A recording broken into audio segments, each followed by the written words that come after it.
The healthcare industry accounts for 20% of the US gross domestic product.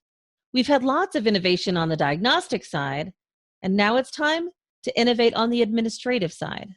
I'm Tanya Hall for ZDNet and Tech Republic, and joining me is Marcus Whitney. He is the co-founder and president of Briovation. Welcome, Marcus. Hey, thanks for having me. So introduce us to Briovation. What do you do? We are a healthcare innovation catalyst. So we are people who believe that healthcare is one of the most important issues of our generation. Fixing it in terms of the outcomes, fixing it in terms of the cost, fixing it in terms of the perspective, fixing it in terms of putting patients at the center, fixing it in terms of remembering how important providers are. When I say providers, I mean doctors, nurses, the people who actually care for people.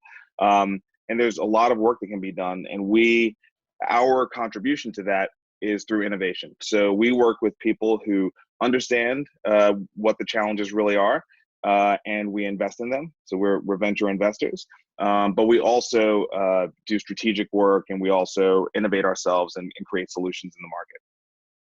Why does the healthcare industry need blockchain, and how does it work there? Yeah, that's a great question. So the healthcare industry right now is running at about 20% of GDP here in America. And the costs are just sort of continuing to grow. But at the same time, our outcomes are sort of at the bottom of the developed world, right? And so what that tells us is that there's something very, very inefficient about the way that our industry operates. The cost comes from inefficiency. And generally speaking, the inefficiencies are from a lot of what you would call middlemen, right? So these are organizations that are helping the most important players in this space, which is the provider and the patient, actually have this interaction and be compliant with all the regulatory rules and things of that nature. And a lot of them could be replaced by something like blockchain, right? A lot of them are things like claims processing, data integration, supply chain management, health information exchanges. I mean, each one of these categories that I just brought up, these are multi-billion dollar industries with very, very large companies in them. And it's great that, you have these great companies and they're employing people and they're providing jobs, but ultimately they're not really helping the industry. They're creating more and more costs. And why that's such a big deal is because, we need for hospitals and we need for clinics and we need for doctors to make money. And I don't know if you check the stats on that, but the margins are just going down and down and down. Physician burnout is one of the biggest problems we have in this country right now. We're about to have a massive physician shortage. And a lot of it is due to organizations, companies that have nothing to do with actually providing care, taking a large percentage of the revenue and the profits out of the system. So what are the use cases for blockchain then in healthcare? Yeah, so getting back to what blockchain does, right? It's a distributed ledger, and it allows for people to exchange information in a way that is trusted because it's trustless, right? So all the different nodes have to verify the previous block in order to say, yes, we can now write this next block, and then that block is immutable. So the data that sits in that block is completely unchangeable, and it's 100% verified by all the participants in the network, everyone who has a node, right? So in a system like that, you can see how you could have a registry for all the prescriptions that have ever been written. Right now, think about the opioid crisis. A lot of what's happening is fraud, right? In terms of the registries around how many drugs are being prescribed to people. What if we had a distributed ledger system where it was totally transparent and we all could see across every single state every single prescription that had been written and then filled? Right, you'd be catching things far earlier than you're catching them right now. The ability to process claims. Right now, there are total intermediaries, and a claim is basically, hey, I go to the doctor, I have these procedures done, I have insurance. Okay, then the doctor's going to go ahead and file this claim to make sure that they can be reimbursed for the service that they provided, because I'm not paying for it completely out of pocket, right? I pay my premium, and so the insurance company is covering that. Blockchain could actually handle that processing process much more efficiently than an entire organization could, and at a much lower cost. And so all of these different types of companies and systems that currently are charging large amounts of money could be replaced with different forms of distributed ledger. Now, it's not like you just plop these things in and it's going to happen right away, right? It would take implementation. There'd be a lot of regulatory challenges around it, But ultimately, I think what we're all realizing is that the technology can serve the purpose of many, many, many different types of businesses in the healthcare space today at a much, much lower cost and at a higher level of trust. So, what did you have to do to prevent conflicts between blockchaining and HIPAA laws? I mean, what about privacy in general? Yeah, so I think everyone's figuring that out. So here's the truth about blockchain and healthcare. There are very, very few real world implementations in place right now, right? So the healthcare world, generally speaking, when it comes to technology, does move slower. There was one window of time that moved very, very fast, and that was around the HITECH Act. That was getting all the electronic medical records in place, and that built great companies like Epic and Cerner and Meditech. And that was really because of legislation that said we need to put all these medical records off of paper and into an electronic, database, basically. And so that was probably the biggest adoption of technology in the history of the healthcare industry, outside of what happens in the clinical setting, right, where you're adopting new drug discoveries, new devices to help care for patients better. Outside of that stuff, because of the regulatory environment, because of HIPAA, the industry is very slow to adopt new technologies, and blockchain is no different. And so I think what you're first going to see is blockchain being used in a place where it's not touching personal health records, right? Where it's going to be dealing with supply chain management, logistics, inventory management, things like that. I think that's where you're going to see it first show up, and we're going to figure out how to do blockchain and HIPAA at the same time. But I don't think anyone's really figured that out when it comes to electronic medical records, which I think is what you're talking about. So, tell us about tokenizing health. Yeah, so takes the whole blockchain thing one step further, right? So my partner Vic and I, we run two different businesses. One is Jumpstart, and that's it's a venture business. We have different funds that we manage, and then the other one is Health Further, and that's an industry engagement company. Probably best known for a festival that we throw every year. We'll talk about that in a little bit. But the thing that both of these companies share is that they are constantly evaluating new innovation. Always, we're always looking at what's next in healthcare, what's coming.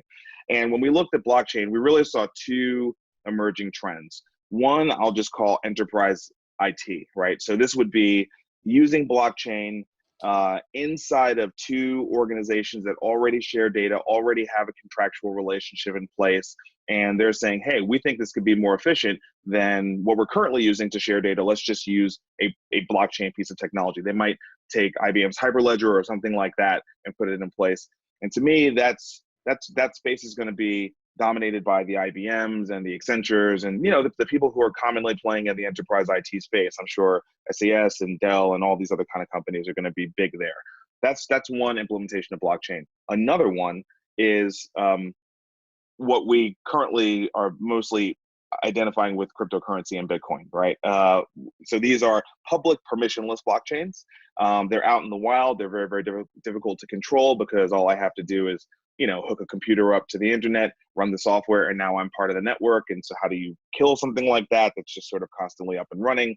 And that has a completely different model to it, right? And completely different implications for what it can do to an existing industry. We're really interested in that. We're interested in what do these public permissionless blockchains that are just out there running around, what could they do to the healthcare industry? What could happen if groups of individuals, and I'll give you an example. So, let's just talk about all of the new crowd companies that are coming up. Uber, Lyft, Thumbtack, right? Where these people, they're not like employees, right?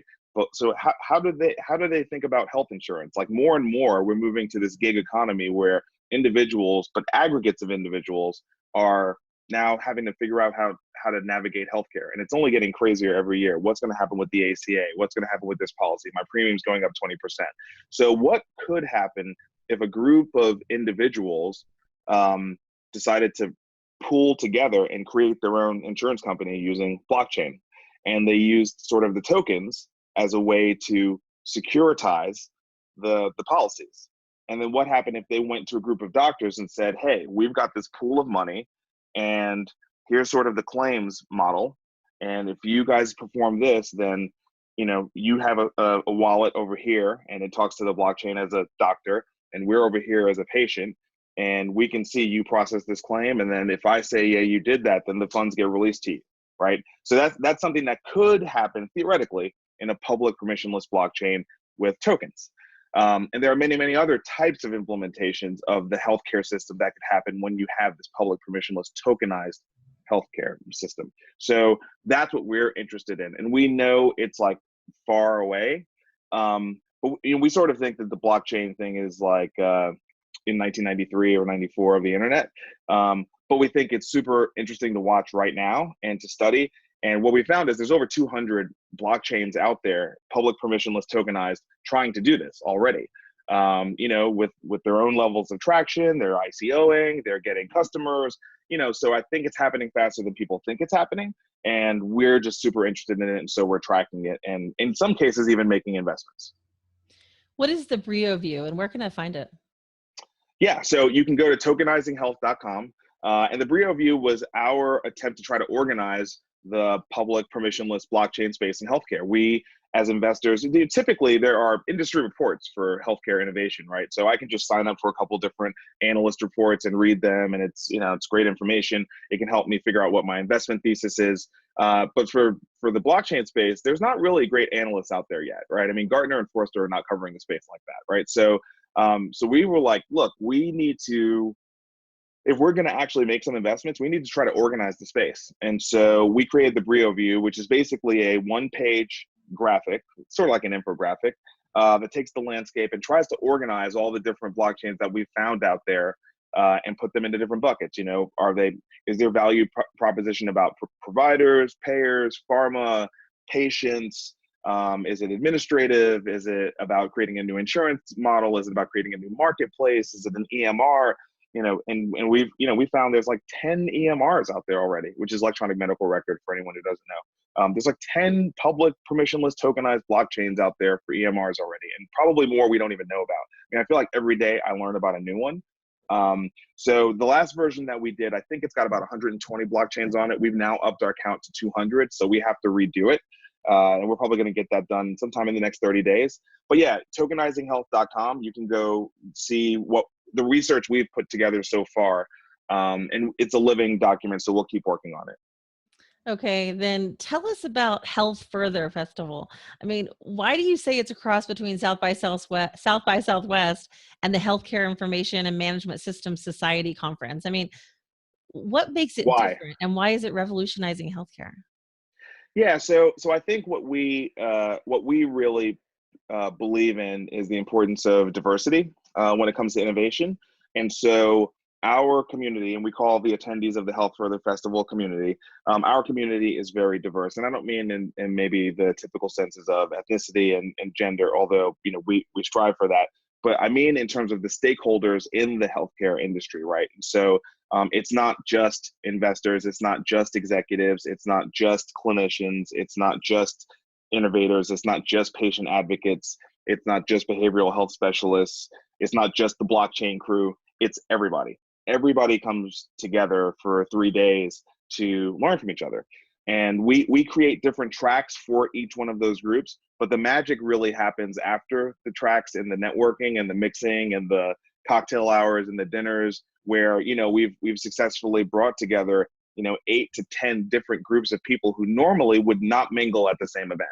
And so I think that's one of the things I love about South by Southwest is that it's so diverse in terms of the backgrounds, right? I mean, it's not all just programmers, right? I mean, programmers are there, and so are designers, and so are VCs, and so are big corporation people. And so we strive to sort of do the same thing to help everyone to make connections that they wouldn't normally make. And then, the reason why I would say we say it's sort of like HIMSS is because we partnered with the Tennessee chapter of HIMSS, and we host their annual event called Summit of the Southeast at our festival. So that's another thing we did that's, I think, somewhat similar to South by Southwest is we created a big tent, and we've partnered with lots of different organizations to basically hold their own events inside of this larger event. And then it's a pretty affordable ticket price. If you're an entrepreneur or clinician, you can get there for $200. So So yeah, I'm super excited about it. We're gonna have 2,000 people there this year coming to Nashville. The other reason it's like South by is because it's Nashville. It's downtown Nashville. I mean, we have an incredible scene on Broadway, basically 7 days a week now. And so like I don't even have to like create parties. It's just like as soon as it's done, just like go out to Broadway and have a good time. So yeah, we're excited. August 27th to the 29th. Well, I'm excited, and maybe I should plan to go. I really You should appreciate your time, come. Marcus. You should come. Well, you've told me there's a lot of great restaurants there, so I'm in. Yes, there are some of the best. Some of the best. If somebody wants to find out more about the work that you're doing, maybe they want to find out more about this event that you're hosting, how can they do that? Yeah, so basically on every social network, at Health Further is probably the best channel. That's where we put out our blog posts, our podcast, all the information about the festival, and we put out information about all our blockchain stuff there as well. So at Health Further, pretty much everywhere. And then Jumpstart Foundry is our venture fund. And you can just find us everywhere at Jumpstart Foundry. Just Google us, or at JS Foundry on Twitter. Is where you can find out all that stuff. And then personally at Marcus Whitney. There you go. Thanks Yeah. again, Marcus. I really appreciate your time. And if you guys want to find more of my interviews, you can do that right here on ZDNet or Tech Republic, or maybe connect with me on social media. Go to my website. It's tanyahall.net. Thanks for watching.